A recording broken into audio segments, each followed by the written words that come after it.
Hello, I would like to welcome you all for this event, which is dealing with the ouster of the Egypt Muslims Brotherhood in 2013. And we have the honor to have with us Miss Ebtisam Hussein. She is teaching at the University of London, which is a branch of a hub in London of all the European universities. Ms. Hussein has been taught at the University of Cairo, and then she moved for postgraduate studies in Germany, where she obtained her PhD from the Free University of Germany, of Berlin. She moved then in Cairo, and she taught at the universities of Cairo and Giza, and now she's assistant professor or professor? Okay, professor at the University of London in Cairo. She has published a lot of articles in very prominent journals like the Middle East Policy, the Review of Economic and Political Science, the Contemporary Arab Affairs, the British Journal of Middle Eastern Studies, and also she's the author of a book which was published by the Plasbury Publishing on contemporary Islamic political thought in Egypt, reading Jamal al-Banna and Tariq al-Bishri, if I pronounce well, in autocratic context. She's a political science, this is obvious, yeah. And this book was published last year, I think. Huh? This year, in February 2024. So, Ms. Hussein, the floor is yours. Thanks, Professor Haralampous, for the very nice introduction. I want to thank the audience for being here, and I would like to thank the audience for being here, and also it's my pleasure to come to the Institute because this is not the first time. I was here in 2022, and the lecture is on YouTube. It was about Islamist militancy in MENA after 2011. It's based on an European Neighborhood Council analysis paper, and it's open access. You can find both the lecture and the analysis. So I'm really happy to be here again. Athens is a beautiful city, and Professor Haralampous is a good friend of mine. And also, this is the first time that I give a talk about this paper, the paper that I published last year, that I submitted last year to Middle East Policy, but then it was published this year. The paper, I will first, our lecture has this title, the 2013 Ouster of Egypt Muslim Brotherhood, Risk, Miscalculation and Confrontation, but this is not the same title of the paper. This is just for the kind of aspects that I'm going to emphasize during my lecture. Now I will... The lecture that I'm going to deliver today is based on 10 years after revisiting the ouster of Egypt's Muslim Brotherhood, and this was published in Middle East Policy this year. So, and you have the link here. You will have the PowerPoint from Professor Haralampous later on, and you can use the DOI in order to spot the article. It's not anymore open access. It was open access till the end of July for a couple of weeks. But if you have access to the journal, then you'll be able to read it. So I want to give a bit. First, I want to know how many minutes I have, Professor Harlampus, because you know I'm a very talkative person, and this might take longer than planned. How many minutes do I have for this talk? How many? Minutes. Minutes. 20 minutes, half an hour. Okay. So I'll try to be like as Flexible, okay. intellectual. Yeah, the overthinker in scholars, you know. So I wanted to give a brief about the state of the art, because this is part and parcel of our work. We cannot just head to the topic without a little bit of the literature, how the topic has been studied, and the theoretical and conceptual perspectives that guide our analysis and investigation. So this is not my first paper about Islamists in post-2011 Egypt. I came across the topic in another paper that is open access, but it was about non-Islamist parties in Egypt. And I mention this now because I come across the literature several times, like last year when I published with Professor Karagianis this paper in the British Middle East Studies Journal. I also came across the literature for Islamism because it was about the Islamists in post-2019 Sudan and Algeria. So I come across this literature often. This is what I want to say, because not just because it's a significant part of the study of the theme, but also because I publish often about these themes. So the first thing is Islamism, and we all know that there was a big topic for more than half a century now about Islamists being engaging in politics. We have the Muslim Brotherhood in Egypt. We have Rifah or Fadila, the many names that the Islamists took in Turkey during the modern history of Turkey. And we also have in MENA An-Nahda in Tunisia. So we had, and we still have Islamist movements which showed willingness and readiness to engage in politics, regardless of their chances, regardless of whether they succeeded in doing so or not. But we already have it as a fact that they tried to play politics.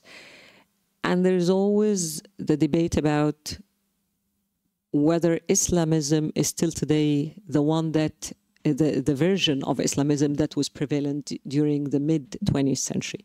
We have big literature about post-Islamism by Asif Bayat and by Oliver Roy, The Failure of Political Islam, or The Many Faces of Islam by Bayat.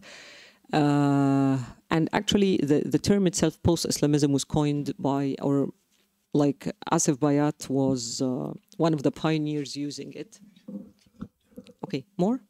Okay, okay. So we have scholars who pioneered the post-Islamism literature, talking about that Islamism is not taking the same version or the same form that it used to take it during or around the mid-20th century, meaning that Islamists were giving up on the utopia of Islamizing societies radically and in all aspects, that they accept in a way the electoral politics and the key features of a modern political system, and that there are various manifestations for Islamism other than the call to Islamize society. So that was roughly in the 1990s and the early 2000s the case, that whenever you spoke about Islamism, you will find scholars talking about post-Islamism, that there was a conversion, that there was a transformation, to be accurate. But then came the 2011 uprising, or uprisings to be accurate, because it's not just Egypt, you know, it has been across the region. It's spillover. So it was post-Islamism. I have, but I cannot reveal much about it. I'm editing a book right now about the study of political Islam after the uprisings. I don't write a chapter in the book, but I have like established scholars contributing different chapters about the different MENA countries that have been through the uprisings, or even the upheaval that didn't end up with the uprising, like Syria, for example, that didn't end up with an ouster. So we have this claim that it's not a post-Islamism. The uprisings and the aftermath, the political trajectories of Islamists in the region after the uprisings, regardless of the different scenarios and paths of the different countries, like Egypt, the Muslim Brotherhood is different from Tunisia, is different from Algeria, and is different from Sudan. I can go into details, but this is something that you can find in the paper if you have access. But we know for sure that Egypt and Tunisia, the Nahda and the Muslim Brotherhood, they started out having parallels in terms of their trajectory and their chances for electoral politics. But then suddenly the Muslim Brotherhood were ousted in 2013, and Tunisia seemed to be the only country in MENA where the Islamists could actually take a prominent gain a prominent political weight without being persecuted. And then suddenly came 2021, and then their trajectories converged once again, that they were both ousted and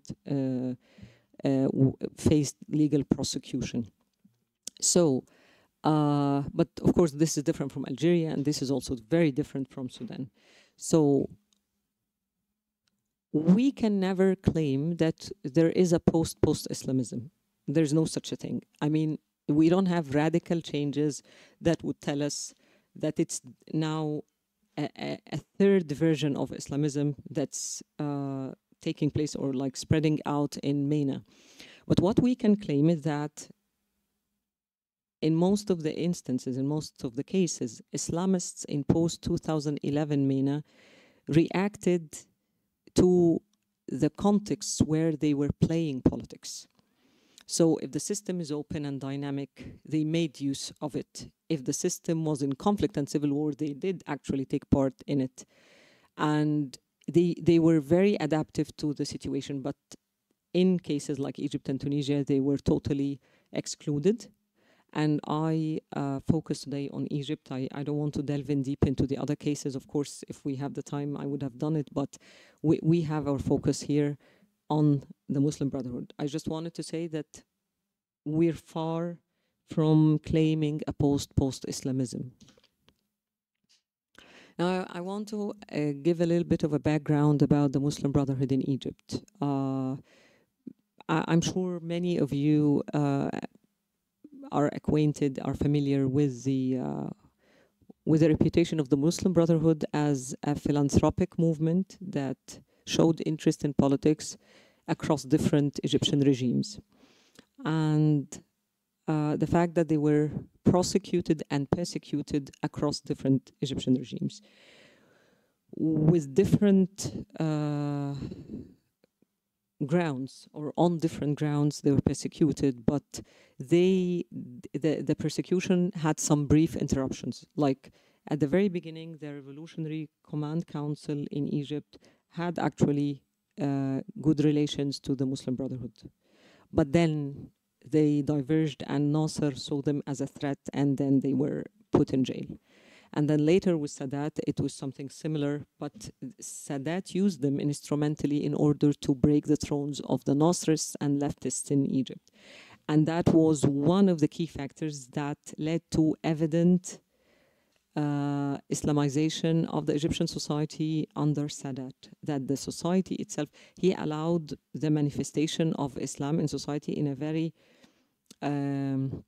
remarkable way compared to Nasser, but that was kind of the price to pay for allowing the Islamists to have, to counterbalance and to kind of tame the political weight of the Nasrists and leftists. But yet again, at one point, Sadat saw them as a threat and put them in jail. And even before Mubarak came, or like during the early years of Mubarak, he was very tolerant towards the Muslim Brotherhood. And the literature back then was contributing the violence that came out with Sayyid Qutb Ma'alim ala Tariq, his book, his infamous book, and the jihadiyin, the jihadists, the split that happened from within the Muslim Brotherhood was actually contributed in the literature to the prisons, to the torture and the suffering of the Muslim Brotherhood in Nasser's and Sadat's prisons. And this stayed for a long time, that whenever there was a reference to the jihadists that split from inside the Muslim Brotherhood, that it was actually because of, it was attributed to the imprisonment. But then came Du'a Quda, preachers, not judges, the famous book that tried to acquit the Muslim Brotherhood from the violence and say that the Muslim Brotherhood has nothing to do with endorsing violence. And that was a very significant phase of the trajectory of the Muslim Brotherhood before 2011.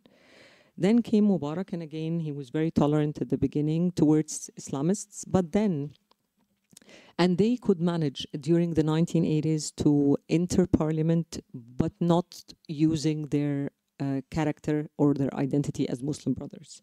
They were allying with other non-religious forces, and they made it to the parliament, but in very numbered, they had numbered seats or numbered representation, so to say.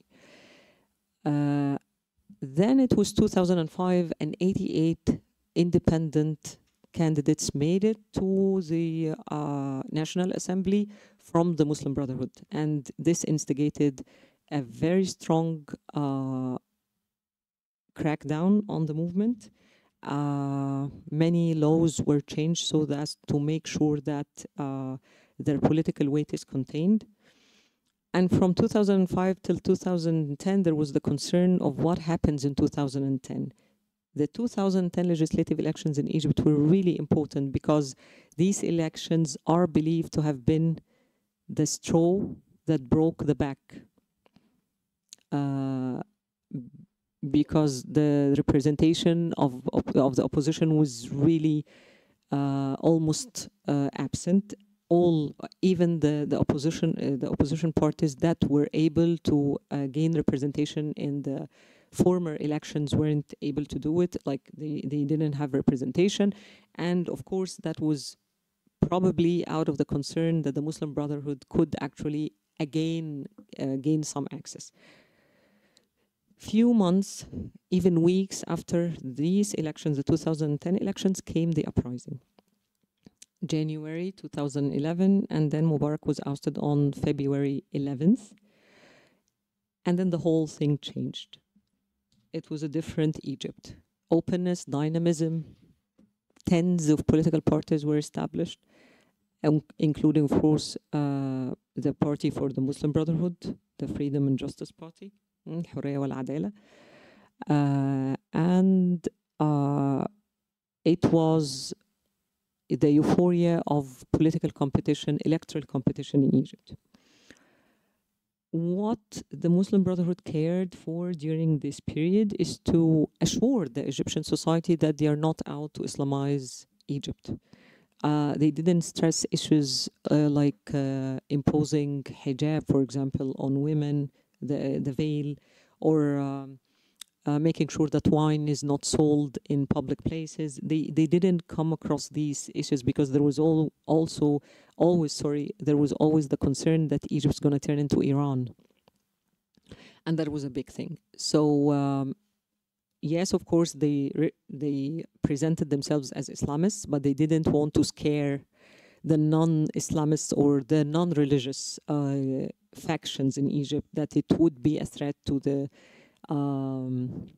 nature and character of the Egyptian society. And they went into alliances as a manifestation, or maybe even in a tactical way. They had an alliance to compete for the 2011 legislative elections, where they had non-Islamist parties in the alliance. So they actually, back then during the 2011 legislative elections, they were competing with the Salafists. That was a strong indication that they were not solely or even strongly guided by ideology. they saw the Salafists as rivals, and when they came to ally, they actually allied with, like in the alliance, there were non-religious parties. But Egypt back then had many first times. This is one challenge to the analysis, to investigate this period of Egyptian history. That was the first time for free and fair elections. And that was the first time for such openness and dynamism in the political sphere. And I'm talking now starting 1952. So as not to talk about the liberal phase of the early 20th century in Egypt, and not to be mistaken to generalize and talk about this period. So starting 1952 onwards, that was the first time for free and fair elections, for dynamic and open political competition. And it was the first time to have the Muslim Brotherhood officially, overtly in the National Assembly and in the presidency. It was also the first time to have a civilian president, a president from a civilian background. Because of these first times, it was very... You don't have a precedent. You don't have that this is something that happened before, so that we can relate and compare and see, okay, this is what happened last time, so maybe it will happen once again. So it was really challenging for political science scholars, including, of course, those specializing in Middle East studies, to tell what was going to happen next. So everyone back then was just like keeping their eyes open. And I will, in this presentation, highlight a few aspects that I think were very important towards understanding the ouster, or to be precise, the confrontation that led to the ouster. So one key perspective or one key angle towards understanding the confrontation that led up to the ouster, the nature or the fluctuation in the Muslim Brotherhood relation to the military in Egypt. We all know that during the early weeks after the ouster of Mubarak, relations were quite good. There were the constitutional amendments of March 2011, and reportedly the Muslim Brotherhood rallied and campaigned for a yes, that people would actually approve the amendments. And if the amendments are approved, the trajectory would be for, there was a roadmap back then that there will be elections and then the constitution, because it was a strong debate whether to have the constitution first or the elections first. So the Muslim Brotherhood back then were on complete good terms with the military, and they both converged on this, that the constitutional amendments it would be nice to have them approved, and to have the sequence like that, the elections and then the constitution. So, but it was also a good chance for the Muslim Brotherhood to signify and, so to say, brag about their grassroots power, because they rallied for a yes, and it was, I don't recall the exact percentage, but it was about 70%.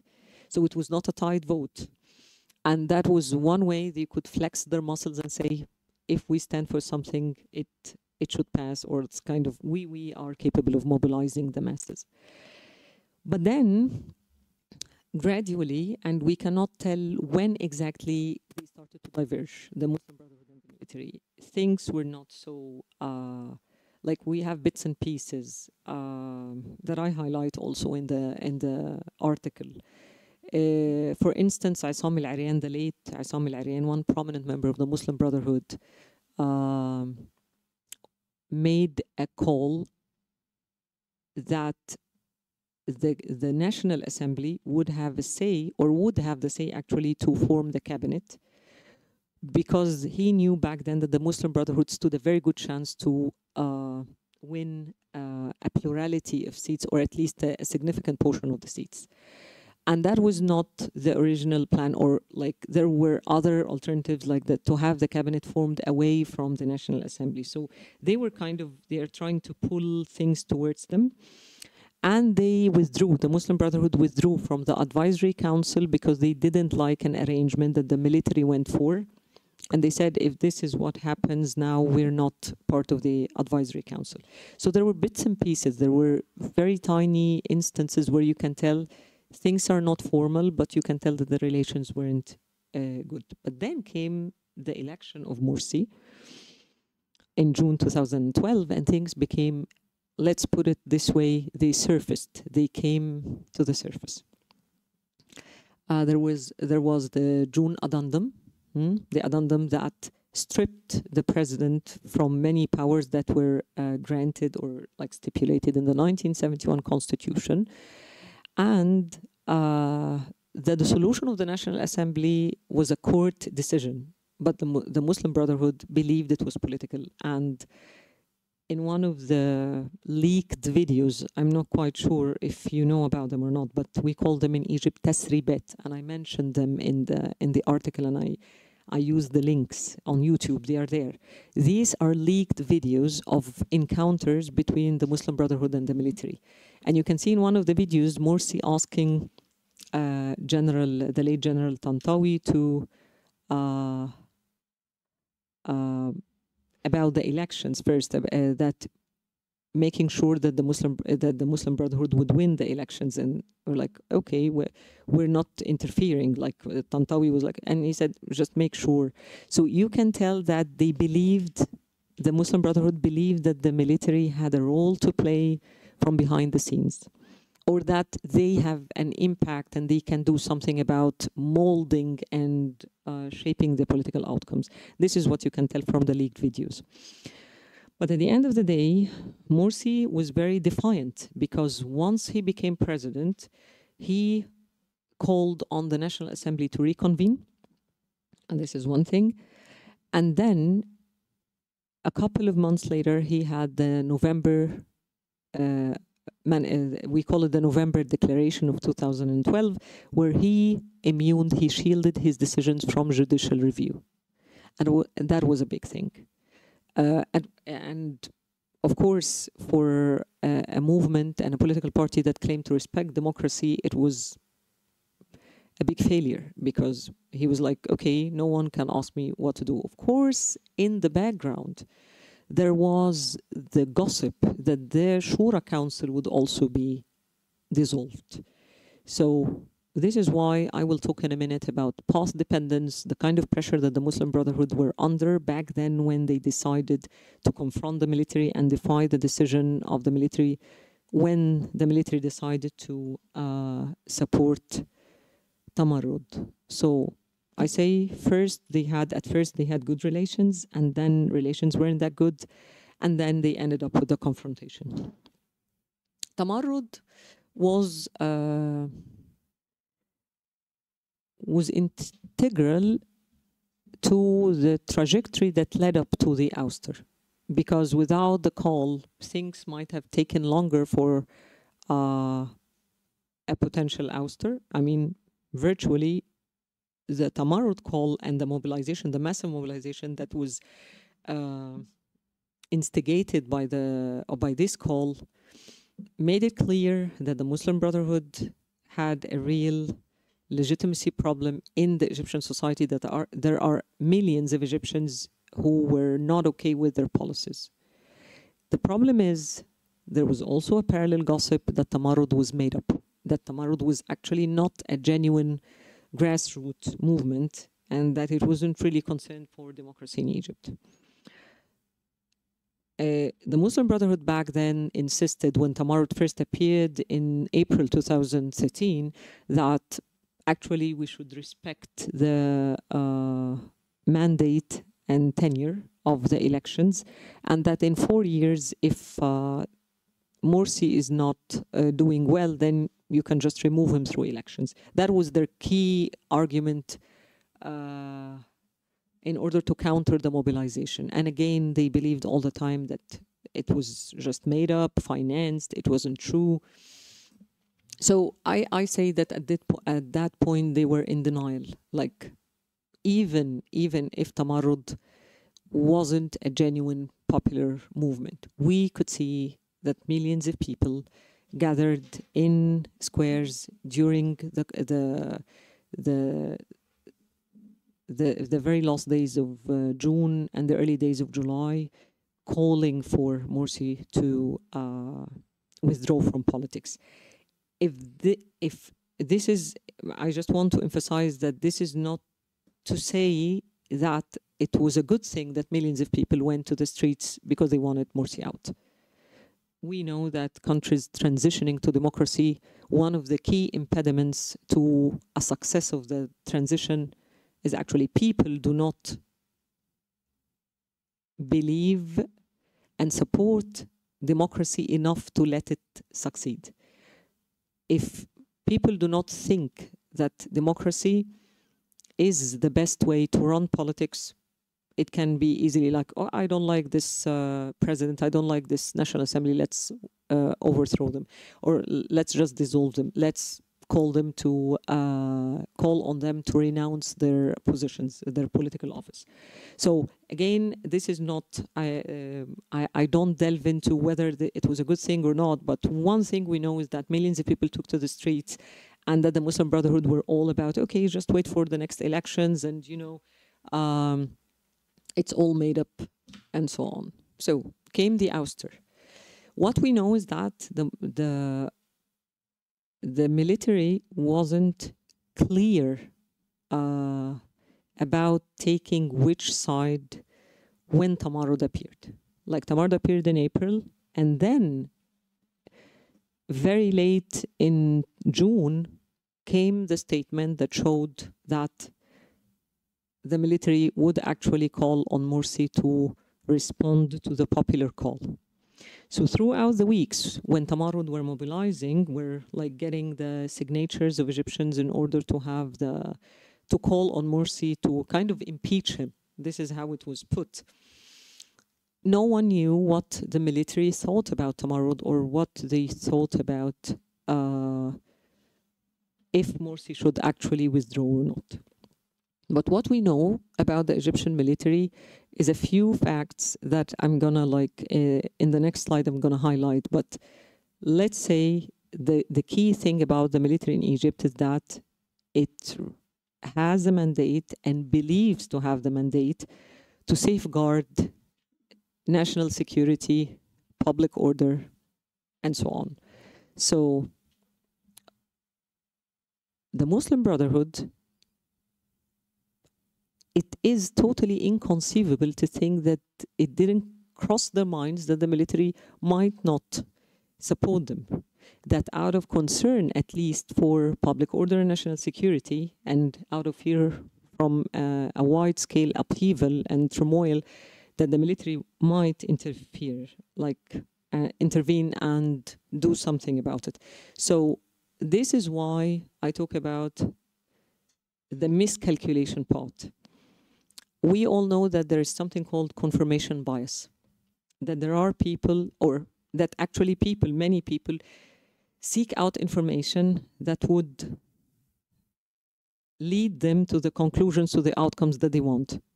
In this case, to the course of action preferred by the Muslim Brotherhood. There were many facts that, if seriously considered, might have impacted the Muslim Brotherhood into reconsidering the open confrontation with the military.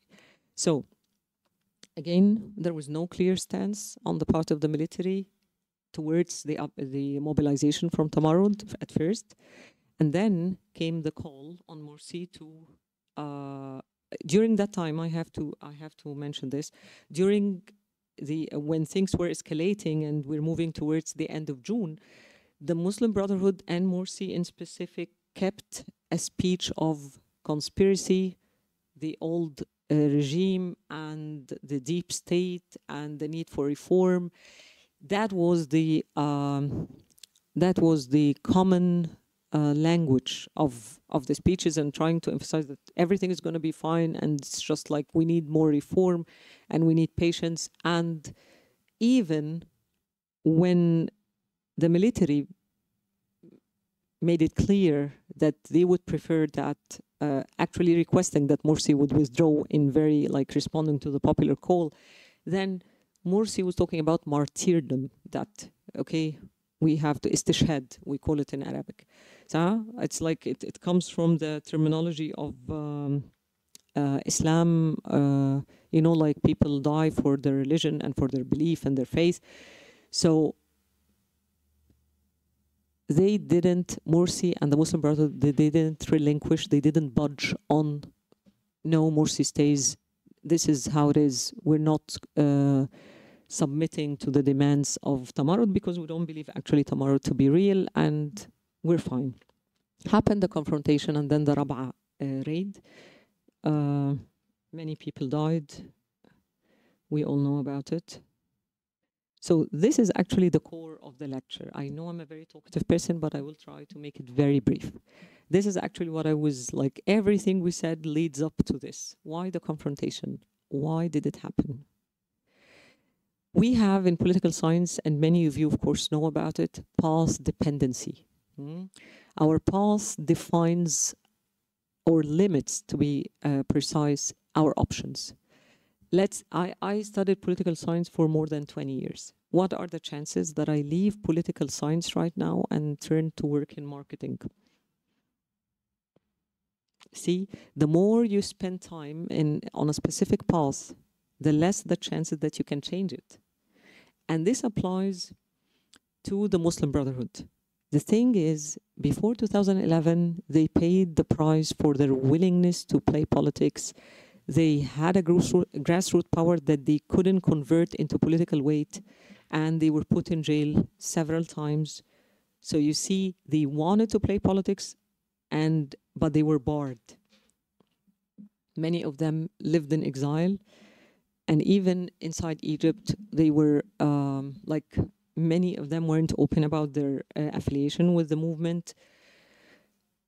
And then came 2011, exceptional historic moment that they even may have doubted that it would ever happen again. Breaking a 30-year rule of Mubarak is something that was inconceivable for many scholars across the globe when talking about Egyptian politics. So you can see the pressure.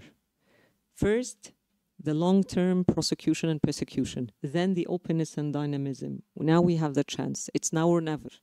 Then the gains, and then losing part of the gains with the dissolution of the National Assembly. And then the presidency was the last part of their political weight at that point. Losing the presidency was too much for them to take. They couldn't accept the possibility, even the potential, the prospect, even the prospect of losing the presidency. It was way beyond their any kind of flexibility they could show. So their path limited their options, and they decided to go for the confrontation. Maybe they overrated their popular base, thinking, oh, if we're out of power, if we're forced out of power, no one will be able to contain the upheaval. And we already have millions of Egyptians behind us, which is true back then. Maybe they underrated the military's capacity to force Morsi out of power, because we have to remember that back then Morsi enjoyed, and the Muslim Brotherhood, they enjoyed very good relations to the United States. We remember very well Obama supporting Morsi, and it's a long story of how the Muslim Brotherhood could actually, during the presidency of Mubarak, gain the trust and support of the United States. So maybe they have in mind, okay, we have good relations to the United States and we have this grassroots power, and maybe the military wouldn't feel comfortable about ousting Morsi now that he was elected through free and fair elections and the country is in the euphoria of the democratic expectation, like the country is actually democratizing. So ousting a civilian president who was elected through free and fair elections, they might have thought that the military wouldn't oust Morsi just because of this. But again, we're talking about confirmation bias. On one hand, the military came out of 2011 clear and clean. Actually, Egyptians were grateful for the military when Mubarak was ousted, when Mubarak withdrew from politics and power, because they thought when the military intervened, the military saved Egyptians the bloodshed of a confrontation. And there was the belief that the military was behind the decision, Mubarak's decision to withdraw, that it wasn't just that Mubarak that withdrew, that there was something that the military stood really with the uprising or the revolution in 2011. The opinion polls showed that that was the case, that the military enjoyed popularity in Egypt around this time. From 2011 till 2013, things were going good for the military. And historically, we know that the military, and also under Mubarak, we know that the military wasn't tarnished. The reputation wasn't marred. So there was a combination of factors that allowed the military, let's say it this way, to stand its ground. And at the same time, militaries have weapons.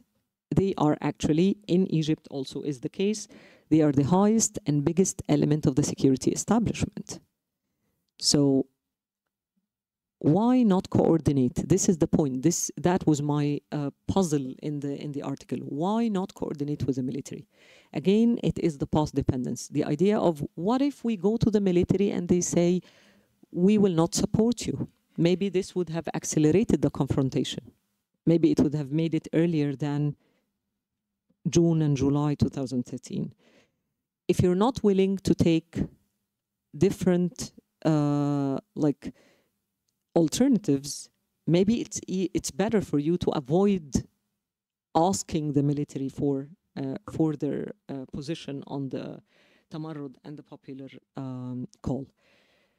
The last thing that I want to say, I'm sorry, but it's a very intriguing and interwoven topic. Whether there were other scenarios for Morsi other than the confrontation.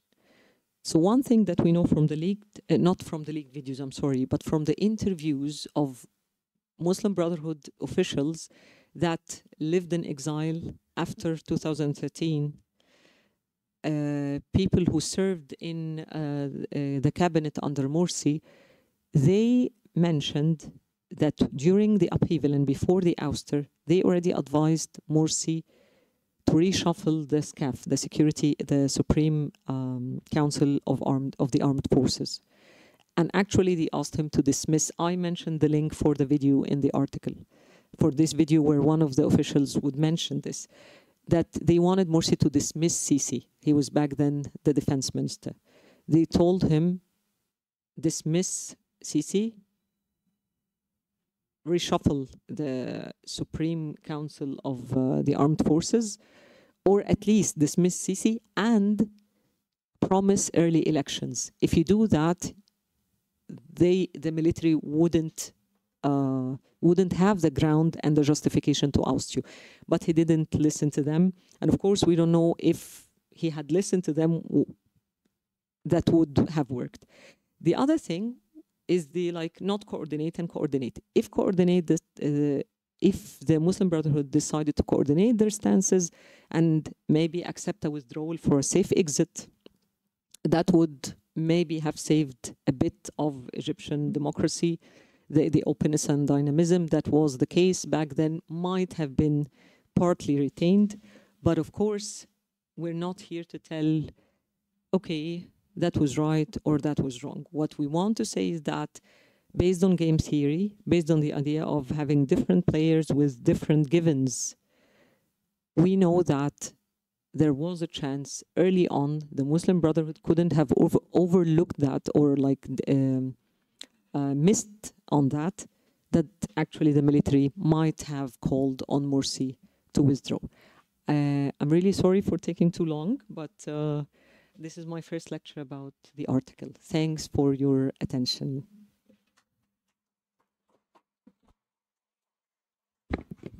Thank you, Ebtisam, for giving us, I think, a thorough picture of what was going on, and mainly focusing on the Muslim Brotherhood period of governance, which was so little, of course. I have a lot of questions, and I think also the audience might have. I prefer to open the discussion now and to discuss about this interesting topic. The only thing which I would like to underline is that according to your approach, you pointed out that the Muslim Brotherhood was ousted due to perhaps miscalculations and underestimated some important factors for remaining in power. And I think you didn't pointed out that the army, which is very strong in Egypt, economically, socially, politically, from the beginning has in its policy to ouster anyway the Muslim Brotherhood. You didn't emphasize this aspect. So, please, questions or even intervention, objections?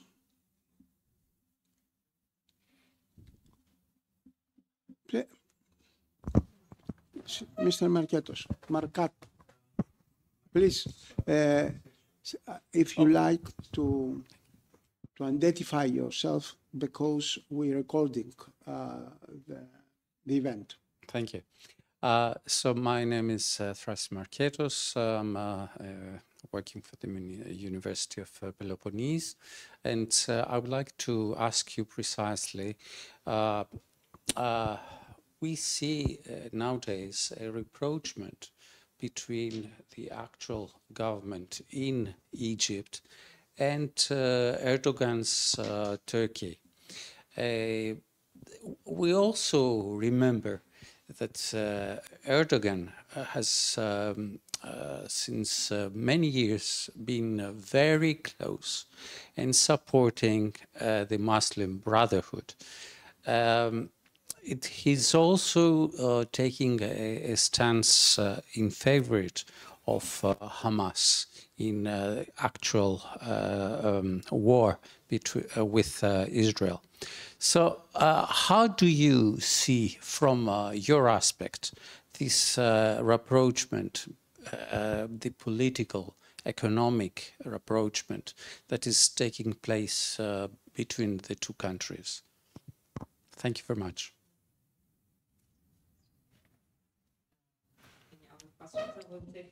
No, you would respond to these questions, and then we shall have a second round.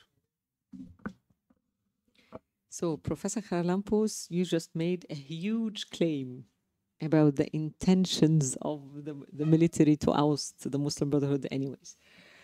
As a political science scholar... I really want to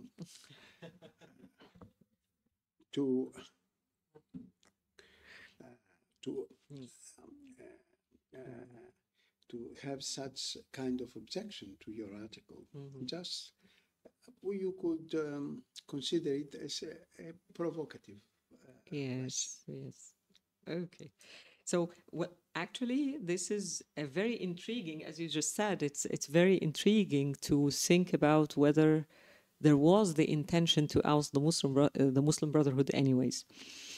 I can, based on the facts, based on the trajectories, I don't see enough evidence for such a claim.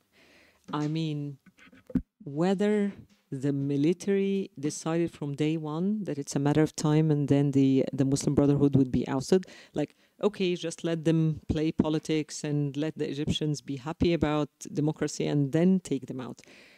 I don't see enough evidence for that, simply because on one hand, they already had good relations at one point during the early phase of the post-Mubarak Egypt. And on the other hand, because weren't it for the confrontation, I cannot see how the ouster could have happened. I mean, we cannot expect the military to like wake up in the morning and say, okay, now the Muslim Brotherhood should be out. It was, again, their claim. I mean, the military claimed back then during the ouster that it was in response to the popular call and maintaining and preserving the national security and public order. We are not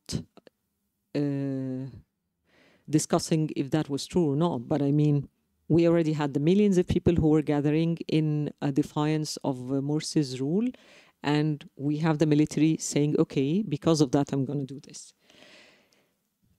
And there is another thing. There's another thing when it comes to the military and its intentions and whether the military wanted to oust Morsi.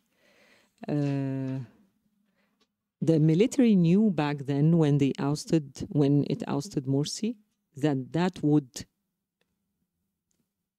add tension, enormous tension to Egyptian-American relations. And I mean, many of you might have read about it, that Egypt, after 2013, started to diversify its arms purchase from France, from England, from other countries, because the United States was giving Egypt, the Egyptian government, hard time to sell arms to Egypt because of the ouster. So the idea that the military, and we know about the assistance and the fact that Egypt traditionally used and depended on purchasing arms from the United States, I cannot see why the military would have had that in mind from early on, that, okay, the Muslim Brotherhood should be out. What I can claim, and I mentioned this in the article when I talk about the miscalculation, is that it was quite clear that the military was keen to guide civilian politics, that it wanted to have a role. We have so many bits and pieces that the military wanted to have a role. What kind of role and how far and the extent of it is something else. But I mean, I cannot make the claim that it was the case, that it was out to oust Morsi or the Muslim Brotherhood, or like bar the movement and put them on trials early on.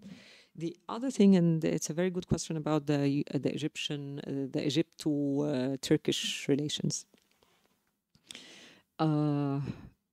Domestic politics is one thing, but also international relations is another. You know that not all considerations that guide policymakers are domestic. Of course, deviances and discrepancies in stances towards the Muslim Brotherhood did actually cause tension in Egyptian-Turkish relations for years. But the decision to come close, the rapprochement, it partly has to do with the foreign policy preferences and agenda of both countries. Economic considerations are always highlighted. You know that the Turkish economy was suffering for the last couple of years, devaluation of the currency. I mean, Erdogan is out for partnerships and opening up to other to other countries in MENA because of partly because of economic considerations. I cannot claim that Erdogan is turning, or the AKP is turning, less Islamic. I just want to say that there are foreign policy considerations that are usually highlighted when this rapprochement is discussed. The Hamas, yes, realpolitik. And again, not everything is about domestic politics. You know that Egypt, Bahrain, the United Arab Emirates, and Saudi Arabia boycotted Qatar in 2017 for a couple of years. But then they decided at one point that, okay, let's resume our diplomatic relations and have good. I mean, we don't have full access to the black box of foreign policy making. What we know is that it's costly for any country to boycott or block, so to say, another country in all communication. This is something that costs the country something. And sometimes it's the costs are massive. So this is what I wanted to say. And when you say Hamas and the support for Hamas,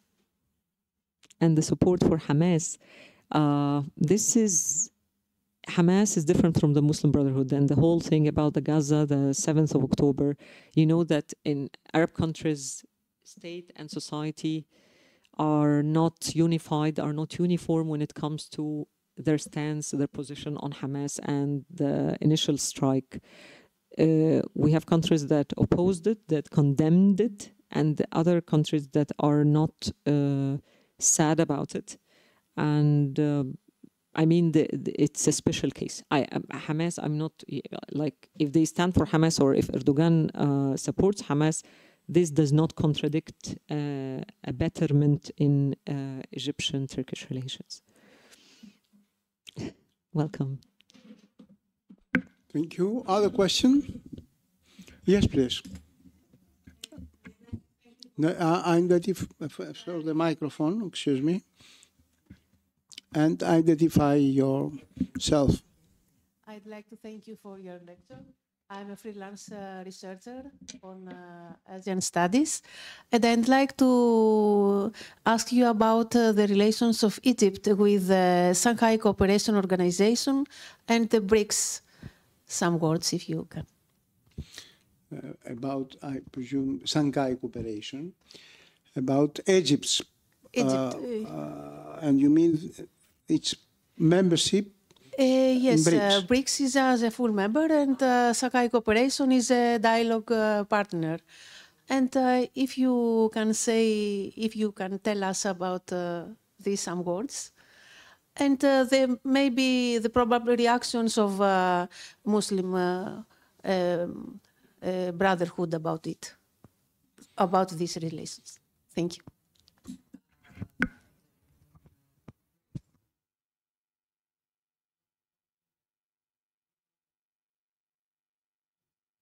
I didn't open the mic.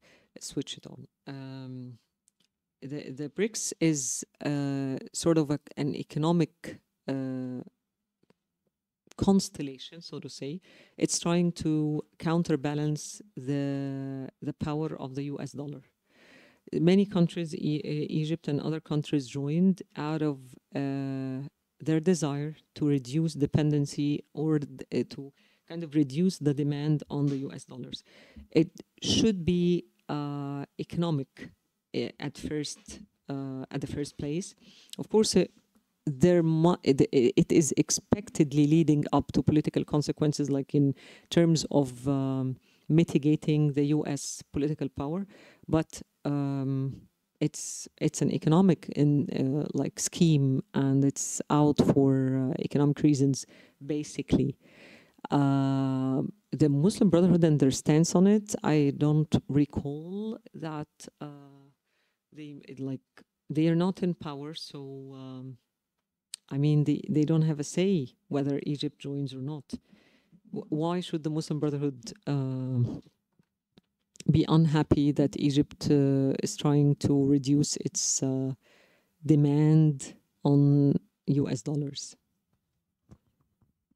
It may with some other Muslim states, like Central Asia maybe. It's more easy for them to find it more positive, maybe. Positive in this terms? way. Not only in economical, but as in relations with... you mean like enhancing the cooperation? Yes, and, yes, indeed. sure. Yes, again, there are political ramifications for many economic policies and measures. The BRICS is partly trying to, like, in a way, enhance cooperation. Like I lived and I taught in China, and I even gave a short one about the Belt and Road. And of course, we know that some investments and some economic schemes are not just about economic grounds, or wouldn't stop at the economic aspects of it. Yes. Other question? Yes. Please. Hello, I'm Professor Kefala, and I have two questions. Do you think you talk about democracy and how the Muslim Brother got the chance to win the elections? And do you think there was any chance that Muslim Brother could respect the rules and regulations of democracy just the moment they were trying to Islamize the political and social life in Egypt? I think they used democracy just to destroy it. That's the first question. And the other question is there any reaction? Because until now I don't have one. I didn't see any. Is there any reaction from Muslim Brotherhood to Gaza's tragedy? And if not, why? Thank you. Thanks, Professor Kefala. These are very important questions. I will start with the suspicion or the concern that the Muslim Brotherhood wouldn't respect democratic rules unless they're getting something out of them. You know, when I talked about the state of the art, and because of the time constraint, I couldn't delve in deep into the debates about Islam and democracy. It has been going on for decades now, a concern whether Islamists are capable of abiding by democratic rules. And I'm sure you know there were some mottos like democracy once and for all. You just have democracy and then they win, and then they would destroy, sabotage the democratic process. Or democracy without Democrats, that actually you can have democratic institutions, but people taking political office do not believe in democracy and do not support it. So these kinds of mottos were usually invoked in discussions on whether, because you know that like 20 years ago, it was all speculative whether the Islamists, how would they behave if they reach power. The idea that they did reach power in several countries, this is something that's a recency. This is not something that happened like half a century ago or something. So there was the fear and the concern. The problem is that the Muslim Brotherhood up till now would insist that when Morsi was in power, when he took the presidency, and when they were in the National Assembly, that they did abide by rules of the game, of the democratic game. And this is why when I mentioned the November 2012 declaration, I said it was a failure, because that was untenable. How could you ever defend something like that? That was a breach to the independence of the judiciary and its capacity to consider disputes among state organs or between state organs and citizens. So what they claim up till this moment is that they did respect democracy, that they do respect democracy, and that the ouster was a violation, that was an interruption and disruption to democracy. So that was my answer for the first question. The other thing about the Gaza, the whole turmoil and the death and the atrocities, of course, the Muslim Brotherhood stands firm on supporting the Gaza side, not the Israeli side. It's this is this is the thing. The websites, now if you want to know what they think, you have to go to their websites. There was a recent article on the Muslim Brotherhood in exile and how they kind of adapted and adjusted to the fact that they are not allowed political representation in many societies. So they are living in exile, and if you want to know what they think, you just visit the websites, and their websites are blocked in Egypt. So if you want to know something like that, you just Google it. But again, if they're not in power, their voice wouldn't be loud enough. You know, this is different from the time when they were actually, like when Morsi was president or they were in the National Assembly. Now, if you want to navigate what they stand for or what they defend, you just visit the website. And of course, I'm talking because I live in Egypt. It's maybe Western media would highlight their stance or like their positions, but that wouldn't be a thing in Egypt right now. Welcome. Yes, please. Microphone.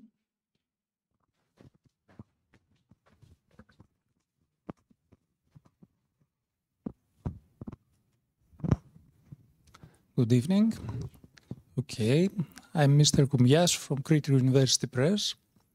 I would like to ask, where does the Muslim Brotherhood stand politically? I mean, is it right-wing, left-wing, represents lower classes, middle classes, and what happens now? What's the situation now then? This is very important. Yes, it is. It is indeed. To put it like briefly, in very short, in a very few words, because of the philanthropy and the grassroots power of the Muslim Brotherhood, usually Islamists generally and the Muslim Brotherhood namely would highlight norms and values of Islam, the faith that has to do with helping out the poor and being there for them. And I remember very well when they were in power that the media was highlighting their efforts to combat corruption and help out Egyptians who were receiving subsidies or subsidized the rations, you know, that they were really standing firm on any sort of corruption or corrupt practices in administering the rations. But at the same time, they just, you know, they were in power for, when Morsi took, when he was in power for 1 year.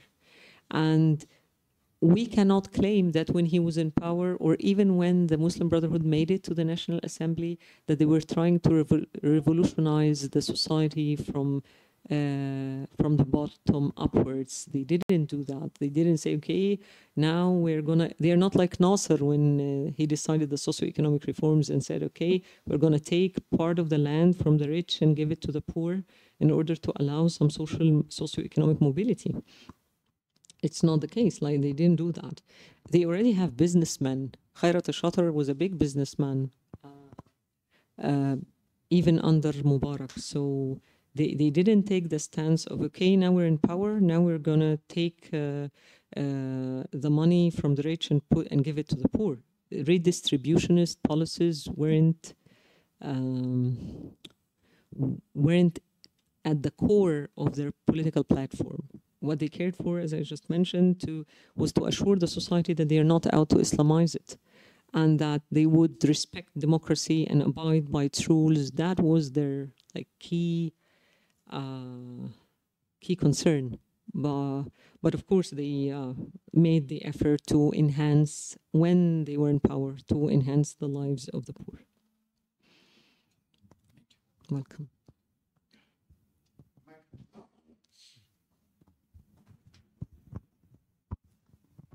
Hello, my name is Magliveras. I'm from the Department of Mediterranean Studies at the University of the Aegean. So as I recall, when the Morsi regime was overtaken by Sisi's coup d'etat, all the Western powers, including the European Union, immediately recognized the coup d'etat, recognized the new government. The only entity that objected was the African Union. And actually, a couple of days later, the African Union suspended Egypt's participation due to the coup d'etat because they regarded it as unconstitutional overthrow of a legitimate government, which contradicted African Union rules. And indeed, Egypt stayed away from the African Union for the next 2 years. They came back in 2014, to, I think, beginning 2015, actually. So in my eyes, everybody wanted to see the Morsi regime gone. And you had a population which didn't care who was in power. So I think it was just a matter of time before the Morsi regime would have collapsed. So it collapsed in the ordinary way of things being done, because I prefer to see Egypt not so much part of the Arab world, but as part of Africa, because I'm an Africanist. So I prefer to take that part, you know, this point of view. So in my eyes, it was bound to happen. Everybody wanted to happen. The population didn't care. So, it just happened. Thank you. So that's also very intriguing. Nothing less intriguing than Professor Harlampo's claim that the military wanted to have the Muslim Brotherhood ousted from day one, or that they had planned it long ago. I just want to highlight or emphasize the distinction between supporting something and wanting something to happen. Like when the ouster happened, of course, there were countries that stood for it, they supported it for whatever the reasons are, but that doesn't mean that they wanted actually Morsi out. And again, if it's a foreign country, we already know that France wasn't happy about the upheaval in Tunisia, and that they weren't happy about the prospect of Nahda reaching power. And we know that Bouteflika had,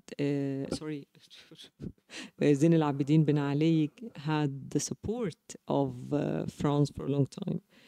And I mean, the whole thing about supporting the ouster, not everyone cares. And I think my lecture 2 years ago was about that. We were discussing the EU and the non-zero sum game between security and democracy promotion. We were discussing that the European Union should actually address the two topics out of a belief that they are interconnected and complementary, and that it's not either or, that we have either we support democracy and lose on security, or the other way around. So again, if you say, okay, many European countries were happy that Morsi was ousted, okay, maybe we should navigate and investigate what the grounds were for such a support, but that doesn't mean that they wanted it to happen early on. Or maybe you can even, using this kind of argument, think maybe they had something to do with it. Maybe they kind of, no, I know. But I mean, if I'm jumping into conclusions about what they wanted, some people would take it to extremes and say, maybe they planned it, maybe they helped out. You know, that I know what you mean, but I have to be really cautious when it comes to making inferences and claims. But everywhere in the world, when there's an ouster, you know that sometimes some of our students discuss coup d'etat, and they say, okay, now the religious institution standing against the coup because it was benefiting, for instance, from the ruling regime. But then how can you tell that the coup is pro-democracy? I mean, it's not that, it shouldn't be taken at face value and say, okay, maybe they wanted it long ago, or like they wanted it and they were happy about it. The stances on domestic politics in many countries are subject to multi-layered calculations in each and every country. Like, countries think of their interests and whether the ouster would serve or not serve their interest. Of course, we can admit that democracy is not a high priority or democracy promotion is not a high priority in the foreign policy of many European countries. And that was, again, part of the lecture that but we were talking about the European Union back then. So this is what I wanted to say, that, okay, they stood for it and they were happy about it. Any other question? If there is not, I have two questions.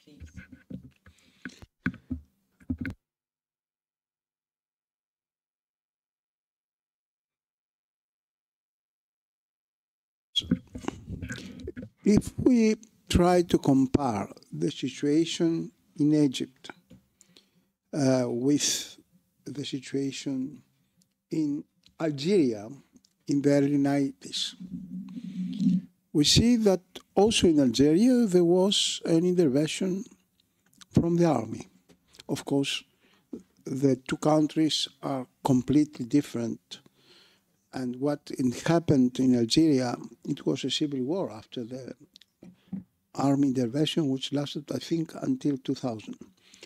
A very costly, yeah.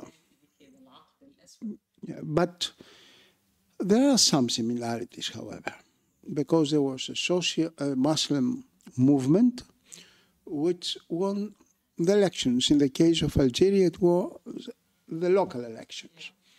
And in the case of Egypt, was the general elections, which we could admit that they were fair.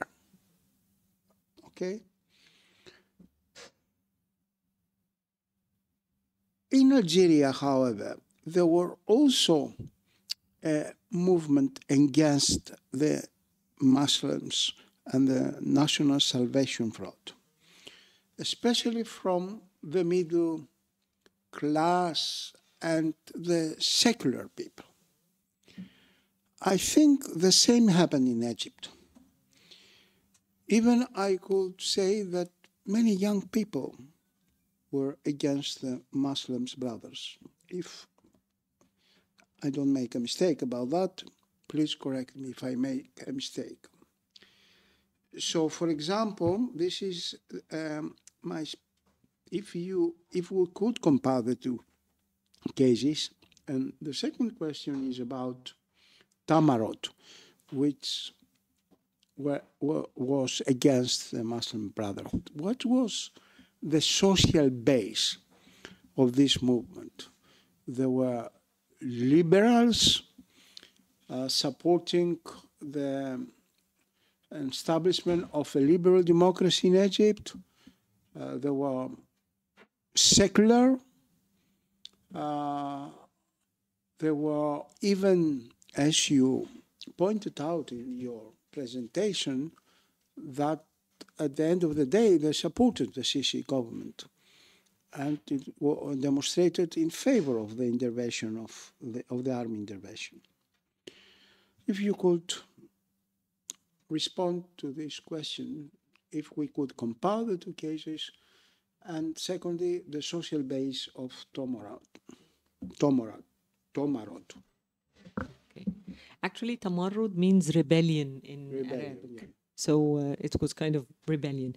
I wanted to say something because one of our audience members, they mentioned that the population didn't really care for democracy. You did? Okay, so I'm sorry because I didn't tackle that one.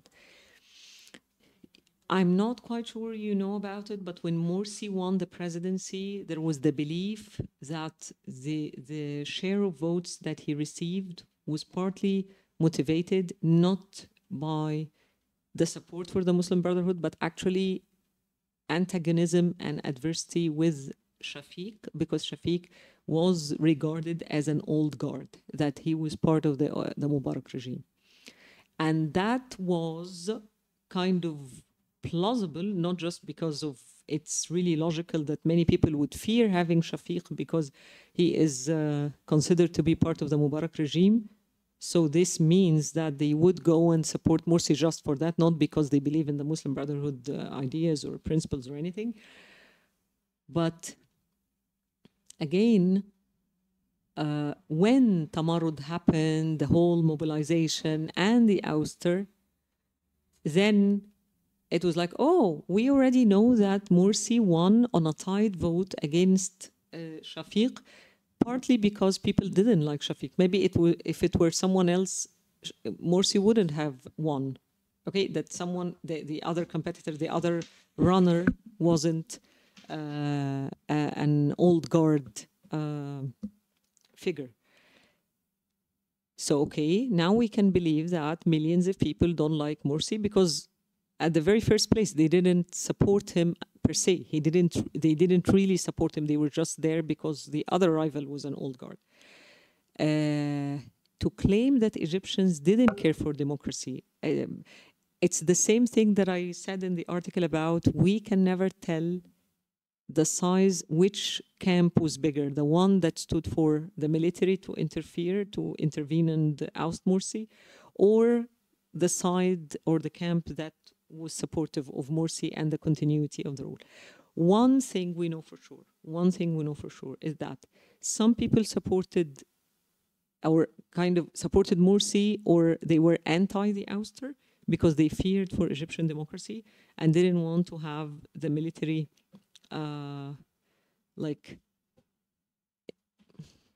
interfering in civilian politics. On the other hand, we know that also there are people who supported the ouster, not because they hated the Muslim Brotherhood, but they didn't want the country to fall into chaos, and they thought that there will be bloodshed if this continues for longer. Because, you know, no one knows when the military confronts the Muslim Brotherhood, and that splits might have happened. Of course, they didn't, but I mean, the idea itself that the military might be broken through political affiliations and rivalries was a very scary idea, because once you have splinters in the military, you can see the Sudanese crisis and think about it. So we know that on both camps, there were people who weren't mainly there because they liked or didn't like Morsi, or believed in a role for the military to interfere or not. And the same I would say about Tamarrud and their social base.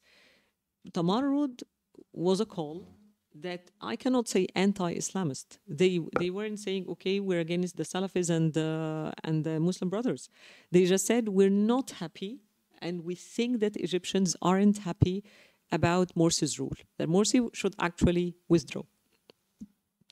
And in order for them to validate their claim that Morsi is not supported by the biggest proportion of the Egyptian public, or like the majority of Egyptians, they went for the petition and they collated signatures so that as to verify and validate that there are millions of Egyptians who are not happy. So I can never make the claim that they were liberal. All I can claim is that they believed that Morsi should withdraw from politics, that he should not be president, because otherwise he would have continued for another 3 years, and they didn't think that was helpful. They tried to show through the petition that this is not just about them, that this is something that's a genuine call within the Egyptian society. For your question about comparing Algeria and Egypt, it's a very good question. Just let me be sure that you're talking about the Front of Islamic Salvation in the 1990s. Yes, they were about to win national elections. They had the first round. They won the local election yes. in 1992. Yes. And then, even on the eve of the general elections, yeah. and all the indications yes. were that they exactly. to win elections, yes. the army they were interrupted. They were interrupted. Yes. And then came the Black Decade. The Black Decade. It was the civil war, and many people died. And if you want to compare Egypt and Algeria in terms of the Islamists, two completely different trajectories. You have, and of course, if you want to compare Algeria to Egypt in terms, even the role of the military in civilian politics, they are two totally different stories. Because we have in the modern history of Algeria several coup d'etat attempts. We have several presidents who came from the military or who were military generals, and we have the military during the bread riots in 1988 quelling the protests using tanks. And we have during the Black Decade, during the civil war in the 1990s, the military and the security establishment involved in atrocities against civilians. It was a big thing, and there was Bouteflika early in the 2000s made a public statement about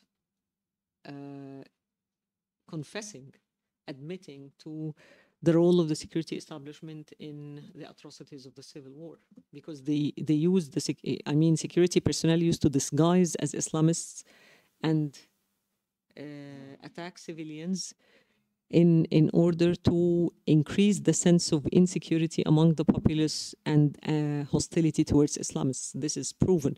So we don't have that in Egypt. I mean, in the pre-2011 Egypt, we don't have something similar or comparable. So, I mean, this was important because I already published on Algeria the Ouster of 2019. And it was really puzzling for me why in 2019 and not in 2011, why the protests were so limited in 2011 but in Algeria, then in 2019 things heated up and led up to the ouster of Bouteflika. And one key explanation to that was that the memory of the civil war in 2011 was still vivid.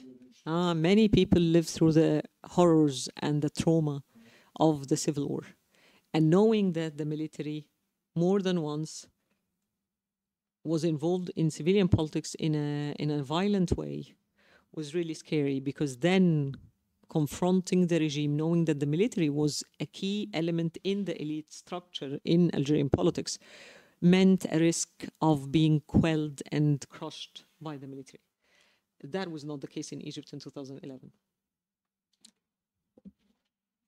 So, if there is not any other questions, I would like to thank you, Ebtisam, for accepting our invitation to come for another time to give us this interesting lecture, stimulating, if I might say so.